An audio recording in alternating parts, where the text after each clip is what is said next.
I hate to say it, but it's worse than you think.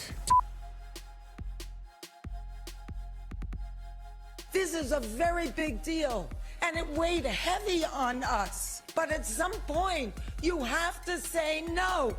We're not going to take this anymore. The Screen Actors Guild represents over 160,000 actors, which will join the writers on the picket lines. After weeks of negotiating, the AMPTP, the Alliance of Motion Picture and Television Producers, they negotiated for weeks and they failed to reach an agreement on key issues. The AMPTP represents studios such as Netflix, Amazon, Apple, Disney, Warner Brothers, Discovery, Universal, Paramount, Sony. You know the drill. This is the first time in 40 years that a strike has been authorized for this particular contract. But there's something slightly different here.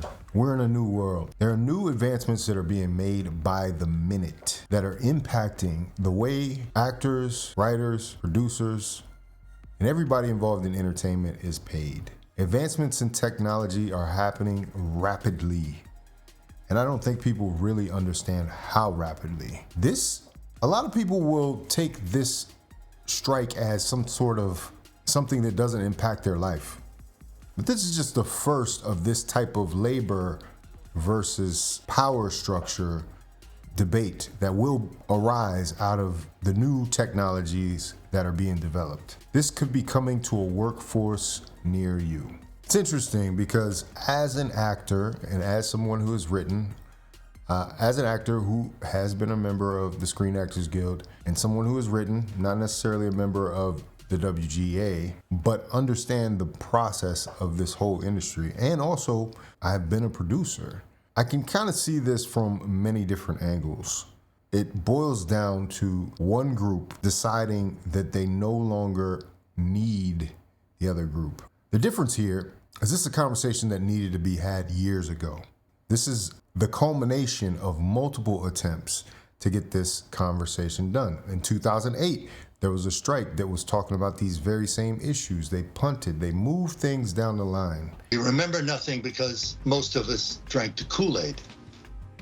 Back in the 2008 negotiations with the AMPTP, that's the producers, they used the negotiations as a subterfuge to allow themselves to develop and optimize streaming video, similar to the way Napster had done with music before their errand boys in Congress shut it down completely.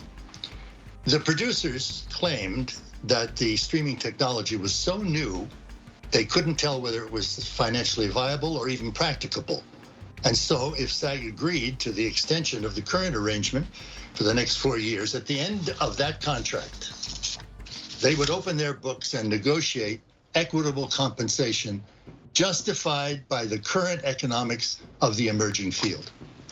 So for 4 years, they made money hand over fist, and they never did open their books, and we're still bargaining now over streaming platforms.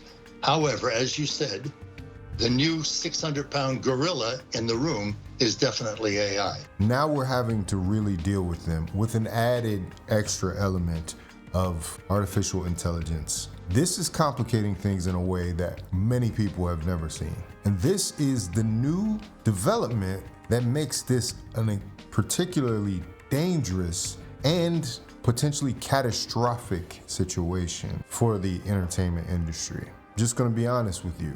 The actors and writers are not in a great negotiating position because they've lost a lot of leverage over the years. There was a time when the DVDs sales needed to be negotiated and the studios didn't want to budge on that. Everything seems to be about 10 years behind in the negotiating process, which is important to understand because this conversation that's happening today should have been happening back then, if you understand me. And unfortunately, with the advent of new technology, the producers are in a very advantageous position, which leaves the actors and the writers without a lot of leverage.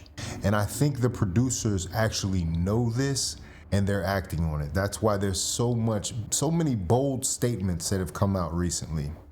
The end game is to allow things to drag on until union members start losing their apartments and losing their houses, a studio executive told Deadline. Acknowledging the cold as ice approach, several other sources reiterated the statement. One insider called it a cruel but necessary evil. There's such a hard take on negotiating. There's people talking about starving people out. There's people talking about making sure the writers and actors lose their homes and or apartments in this negotiation. You see what type of level of hardball is being played here. But there's several factors to really think about. You have to think about not only the advent of the new technology, but you have to think about how the business is structured now. I saw a lot of these things developing as an actor that was working in the Atlanta market. Atlanta has become a booming market for film and television. For the most part, a lot of the big programs are done under union contract. There's also a smaller and more burgeoning independent market, which is supported by the right to work. Once Hollywood got a hold of that idea, and Atlanta, and Georgia really attracted a lot of those people with the tax incentives, they realized that there's a way to do business that exists without the unions. Because coming from a New York market or coming from a Los Angeles market, I saw how much work was covered under union contract. But when I got there, I also saw that there was a lot of big budget projects, commercially and theatrically, that normally would have been under union contracts, but were able to be completed without the union's input. So therefore, the people that were involved were not protected by the union, and their wages, the most important thing, I think, the wages and working conditions were not able to be controlled by the union. And see, this is the rub. A lot of people will be like, well, this is a great opportunity for some of those people to get into the industry that were never had a chance before. But we've seen in different locales across the country, this same phenomena happen. I remember you could do one or two national commercials a year and be set for the year. You'd be able to rely on the residuals that were paid to you over that time, because what people don't understand, residuals are a huge portion of this argument. Because now with the advent of streaming, a lot of people that were getting residuals for TV shows are no longer getting them. They're thus making it harder to actually make a living as an actor or a writer. Residual payments, those are the payments that occur after the show was shown multiple times. The reason that was set up in the 1960s, when Ronald Reagan was the Screen Actors Guild president, they started protecting the work of people going forward because there's an exploitation that's there. The film that you shot in 2023 will be shown multiple times in 2023 and in perpetuity throughout the life of it. This is why we see shows over and over again. But where the producers are coming from is that they think on streaming, all bets are off because that hasn't been negotiated. Now, like I said, in 2008, they kicked the can down the road on this very topic of streaming residuals, streaming royalties. To give you an example, I have a friend who was on two very popular shows on Netflix, filmed them, and got a session fee, which is one payment for the day of work. And normally he would be entitled to a percentage every time this show airs. But the new innovation of streaming is that this show can air millions and millions of times. And a network like Netflix isn't necessarily the most open about sharing the data on how many times this show has been shown. And they're resistant to making any payments further along, even though they're exploiting and still receiving the benefit of showing that program into the future. So normally where he would have been on a network TV show, say, let's say Cheers, back in the 80s, that show would have entitled him to some type of serious money. You know, to this day, there are shows that are still on network TV now, which pay residuals at a higher rate because that was already negotiated that they would pay the higher rate for that. But the streaming services heard about this and did not want to cooperate, did not want to pay, because this was a new system, paradigm, so they didn't want to have to pay. Being on 2 hit shows on a Netflix might entitle you to your session fee and 1 payment if they feel like it. Because on one of the shows, he got an extra payment, another session fee, or another lump sum. And then on the second show, he didn't get anything. Makes it kind of hard. And then that show was then sold to another network, another streaming platform. And as far as that goes, that's a whole nother company participating who we're assuming paid company A, Netflix, to show their program on their streaming platform, their streaming service. And he still only received the money from that initial release. So that is the problem. You're being seen millions and millions of times while having image and likeness being exploited throughout the internet, throughout streaming. So this is a new phenomenon. But like I said, not that new. This conversation should have been had years ago. Now the fact that we're actually having to deal with it now, you also throw in artificial intelligence. The producers are not willing to budge on anything at this point because they don't feel like they have to.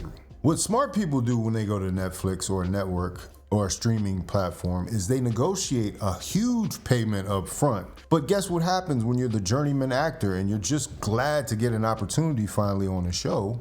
You don't have the leverage to negotiate for a huge payment up front to take care of you throughout the life of the project. So in order to determine how many times something is played, the network would have to release how many times the show's been played. But traditionally and famously, some of these streamers do not want to release their metrics for whatever competitive advantage they might receive or whatever reason they have. Now, this is one of the things that came out. This is one of the things that came out in conversation. On a different rung, extra performers, the people in the background performers who you might see crossing frame every once in a while, the AMPTP has proposed for 1 session fee of, say, $181, I believe is the going rate, if I've heard. Correct me if I'm wrong. They want to scan the image and likeness of the background actor so that they can be used in perpetuity. You know what perpetuity means. Forever. So that means my image right here can be scanned into the computer. I can then be placed in different scenes of different movies forever without being paid again. Tell me if that makes any sense. Tell me if that isn't unfair to the highest degree. But this is what they want to do. And this is why I said it's going to impact multiple industries. With that type of generative artificial intelligence and being able to place people, it's starting to take the control that the actor and autonomy that the actor once had to put themselves into what they want out of their hands. It's taking it out of their hands. So that is a development that is unheard of. We've never been at a time like this. And the funny thing is, I remember thinking, yeah, ChatGPT released, there's rumblings about artificial intelligence all over the place. Well, good thing that won't be happening anytime soon. This is what I'm here to tell you. It's here right now. Right now. It's happening as we speak. This reality is here. And this is the funny thing I thought. As soon as ChatGPT released, several other companies started rolling out their AI features and AI products and everything.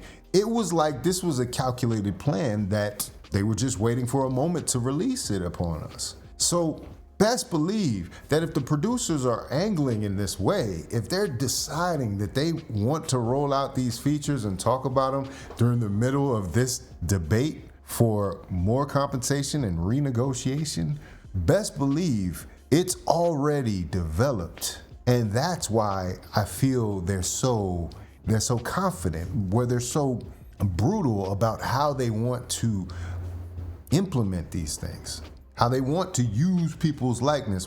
This is the same way some of the AI is taking in people's books, ingesting people's books into training the AI functions. The future is here. Somebody in my comments said not too long ago, They said, man, it seems like we're watching AI. I said, you have no idea. It's already here. Now, this isn't anything to be afraid of, because honestly, there has to be some ethical standards that are held in place. Now, if we let big business take over and what they want to do with it, it can impact us all in a long way. And the funny thing about it is, I don't think they even realize the producers are also going to be at risk of not having a job at some point. And that's where this thing becomes interesting, because it is a snowball effect. It's a dog eating its tail. It's the insanity of it all. All of us can be replaced in some way, shape, or form. That's where we have an ethical standard to this, or there needs to be some type of government involvement. You know, people need to stop taking this as a joke. People need to stop thinking these are spoiled entertainers and writers and actors that are complaining about this technology, and really understand that this is something that is a seminal moment for the history of the world. And this is just the beginning. But let me know what you think about it in the comments. If you like this video, like, comment, subscribe. Hit the bell notification for all uploads. If you want to watch more, check out one of these videos down below. This is Faucet Media.